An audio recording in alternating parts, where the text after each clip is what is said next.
Hello investors. India के technology startups की दुनिया में इन्वेस्ट करने का सोच रहे हो तो आप बिल्कुल सही जगह पर हैं। आज मैं आपको इंडिया के टेक स्टार्टअप इकोसिस्टम में कुछ गोल्डन अपॉर्चुनिटीज दिखाऊंगा।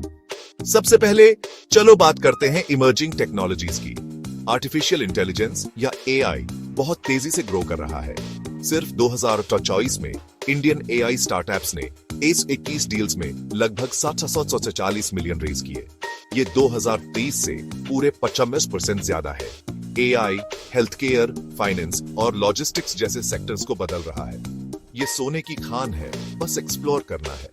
अब गवर्नमेंट इनिशिएटिव्स का फायदा उठाते हैं। इंडियन गवर्नमेंट की एरियाज में ग्रोथ के लिए बहुत पुश कर रही है, जैसे कि स्पेस टेक को प्राइवेटाइजेशन और R&D के लिए टैक्स बेनिफिट्स वाली पॉलिसीज से बहुत बूस्ट मिल रहा है।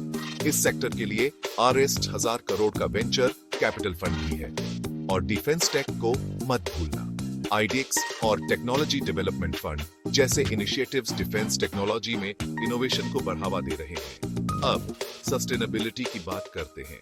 क्लाइमेट टेक सेक्टर बहुत तेजी से बढ़ रहा है। 2030 तक 3000 से ज्यादा स्टार्टअप्स के साथ वेंचर फंडिंग 2018 के 3 बिलियन से बढ़कर 2023 में 29 बिलियन हो गई। ये ग्रोथ क्लाइमेट इश्यूज के बारे में ग्लोबल अवेयरनेस और सस्टेनेबल सॉल्यूशंस की डिमांड से ड्रिवन है। क्लाइमेट टेक में इन्वेस्ट करना सिर्फ प्रॉफिटेबल ही नहीं है, ये राइट थिंग टू डू भी है। आखिर में फिनटेक और कंज्यूमर टेक जैसे हाई ग्रोथ सेक्टर्स एक्सप्लोर करो। फिनटेक सेक्टर इवॉल्व हो रहा है, खासकर क्रॉस बॉर्डर एप्लीकेशंस और इंफ्रास्ट्रक्चरल सॉल्यूशंस में। और कंजम्पशन में तेजी से ग्रोथ और क्विक कॉमर्स मॉडल्स की पॉपुलैरिटी कंज्यूमर टेक और लाइफस्टाइल सॉल्यूशंस में इन्वेस्टमेंट को बढ़ा रही है। लेकिन याद रखना, ड्यू डिलिजेंस बहुत जरूरी है। स्टार्टअप के business model, market potential, financial health और फाउंडिंग टीम की एक्सपर्टीज को असेस करो।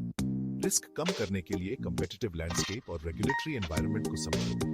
तो बस इतना ही।